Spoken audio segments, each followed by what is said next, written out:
Hey you guys, let's get right into the video. This is the response that Mykie gave after Swoop decided to expose her on YouTube. So Mykie wrote back on Instagram and said, "I'm sorry for my behavior in years past, and I should have said this sooner. I ignorantly, selfishly, truly have not understood, nor did I take the time to listen about others' hardships when I was so consumed and angered with my own problems. I equated things that are not equatable. I said a lot of things I regret, that I feel don't reflect who I am today.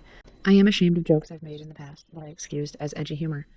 I'm ashamed at times I've been incredibly tone deaf and excused that, even in past apologies, by my well-meaning intentions, united. If I'm missing the mark, good intentions or not, I'm missing the mark, and should have been listening. And some things weren't simply missing the mark, they were just plain wrong. Rihanna mentioned in the Bruce tutorial. In truth, I have just wanted them to go away because the thought of addressing it out of seemingly nowhere terrified me. I have been afraid of being condemned for my past actions forever. I have changed a lot in the past 2 years, and I am so ashamed of who I used to be, how self-absorbed I was, the way I used to direct my own insecurities onto other people, the way I've been so defensive, the way I refuse to listen. But you are owed an apology, and I've been too coward to say it. It took me seeing a lot of my own problems through some events I went through last year that very few people in my life know about to start to be open to basics. I always should have, and wished I had been open to long beforehand. I have been dealing with this privately, but I do not like who I used to be, and I have been working on this. I have lacked empathy, I have lacked patience, I lack courage. I had hoped my future actions would show that I don't stand by things I've said or done in the past, but I should have apologized as well. Again, I was choosing the comfort of myself over the comfort of those I have hurt. This is coming too late, and sorry is not nearly enough, but I am deeply sorry. Learning how to be a good ally will be a lifelong journey, but I want to listen, to grow, and to be better. As far as personal things that have gone on between Spanky and I, a lot of things were shared or omitted without the full context, which does change some conversations. But I understand that even without full context, that doesn't make it any less harmful today. It's uncomfortable for me to get this personal online, but I understand my comfort has come at the detriment to others, so I need to address this. In short, we were very close at one point. I trusted her, and we vented together, often about the beauty community. A lot of my insecurities and jealousy issues came through in deplorable ways that were said in anger and frustration. I was feeling bad for myself when I shouldn't have, and aimed those feelings at those around me in an attempt to cope with my own problems. With Spanky, I tried to console her in ways that I hoped would help when she was at a low point, and I looked for any upside I thought I could find. But I understand why I was ultimately selfish and way off the mark with how I tried to do that.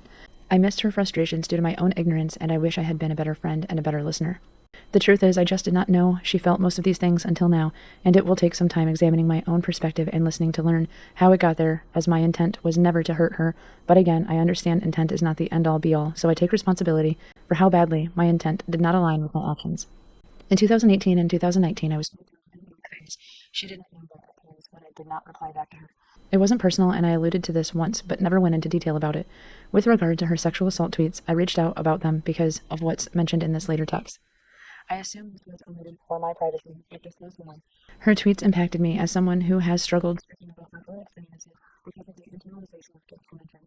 I don't say this to garner sympathy. I just want it to be abundantly clear that it helped me when I saw her tweets, which is why I asked if I could share the tweet. When she became aside, I did not share it. Ultimately, it is my fault that I did not realize all the times I upset her over the years, and that I did not provide her an environment where she felt safe to discuss this. So please do not give her any hate. I'd like to work it out privately if she wants to talk. If not, I understand that as well. In my last text to her, I mentioned talking about what was going on when I saw she unfollowed me, and I didn't understand why. She did not reply. I only share this so that you understand that I'd like to listen to her and make apologies privately as well. I don't want to pester her if she didn't want to talk then. But with this now, I feel I should try again. I am grateful she called me out on the things I'm ashamed of from my past because an apology was needed for that, and I know she just wants better for those who have been hurt. I hope we can find some kind of resolution for everything else that's happened between us as friends.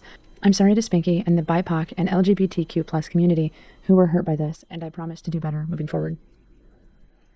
And that is it. Alright guys, have an awesome day.